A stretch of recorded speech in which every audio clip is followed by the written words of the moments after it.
আসসালামু আলাইকুম রহমতুল্লাহি ওয়া বারাকাতুহু। আলহামদুলিল্লাহি ওয়াহদা ওয়াসসালাতু ওয়াসসালামু আলা রাসূলিল্লাহ আম্মা বা'দ। প্রশংসা আল্লাহ সুবহানাহু ওয়া তাআলার জন্য, আলহামদুলিল্লাহ। দরুদে ইব্রাহিম পাঠ করি নবী সাল্লাল্লাহু আলাইহি ওয়াসাল্লামের উপর, যার আদর্শকে বাস্তবায়ন করার জন্য আমাদের এই ক্ষুদ্র প্রচেষ্টা। আল্লাহুম্মা সাল্লি আলাইক আল্লাহুম্মা বারিক আলাইক।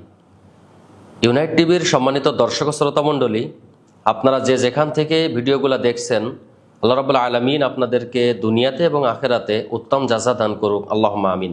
আমি আপনাদের সামনে খুবই গুরুত্বপূর্ণ একটা হাদিস নিয়ে উপস্থিত হয়েছি।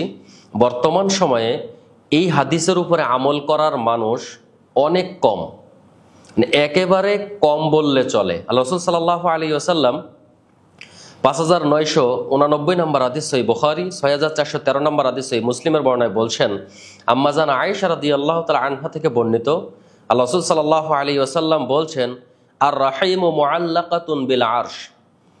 আল্লাহ রাব্বুল আলামিনের আরশের সাথে আত্মীয়তার সম্পর্ক ঝুলন্ত অবস্থায় থেকে বলে যে, মান ওয়াসালানি ওয়াসালাহুল্লাহ।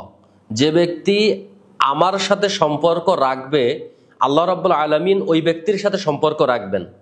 ওমান কতআনি কতআহুল্লাহ। যে ব্যক্তি আমার সাথে সম্পর্ক রাখবে না, আল্লাহ রাব্বুল আলামিন ওই ব্যক্তির সাথে সম্পর্ক ছিন্ন করবেন। কত গুরুত্বপূর্ণ একটা হাদিস দেখেন। আমরা এখন আত্মীয়তার এটা ভাগ করে নিয়েছি।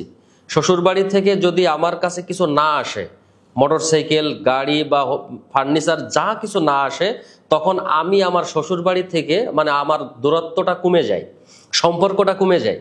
মামা বাড়ি থেকে যদি আমার কিছু না আসে তাহলে কমে যায়। দাদার কাছ থেকে কিছু না আসলে আমার সম্পর্কটা কমে যায়। জি না, সম্পর্ক, আত্মীয়তার সম্পর্কটা এমন হতে হবে একেবারে নিঃস্বার্থভাবে। তাই রাসূল সাল্লাল্লাহু আলাইহি ওয়াসাল্লাম বলছেন যে, মান ওয়াসালানি। যে ব্যক্তি আমার সাথে সম্পর্ক রাখবে, আল্লাহ তার সাথে সম্পর্ক রাখবেন। আল্লাহু আকবার। কত চমৎকার একটি কথা।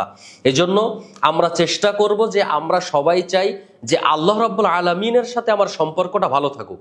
কারণ আল্লাহর সাথে যদি আমার সম্পর্ক ভালো না থাকে, আমার কার্যকলাপে যদি আল্লাহ আমার উপরে অসন্তুষ্ট হয়ে যায়, তাহলে কিন্তু আমি পরকালে জাহান্নাম ছাড়া আর কিছু আমার কপালে জুটবে না।